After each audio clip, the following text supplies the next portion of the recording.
Paano nga ba mag-delete ng page? So, punta tayo sa main account natin. Then, punta tayo sa page site. So, yan. Select natin kung ano yung gusto natin. So, I choose probinsya ng Hocotira. No, i-delete natin yan. So, ayan na siya.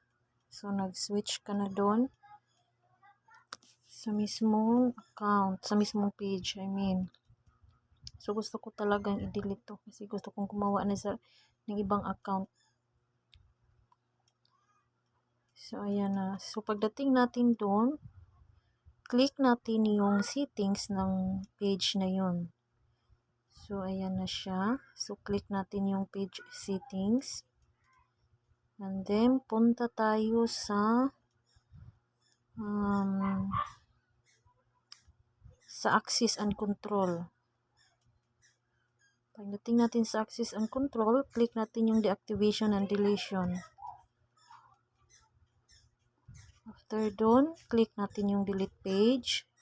Then, continue lang kung wala kang gusto dyan sa pagpipilian. Pwede kang mag-continue.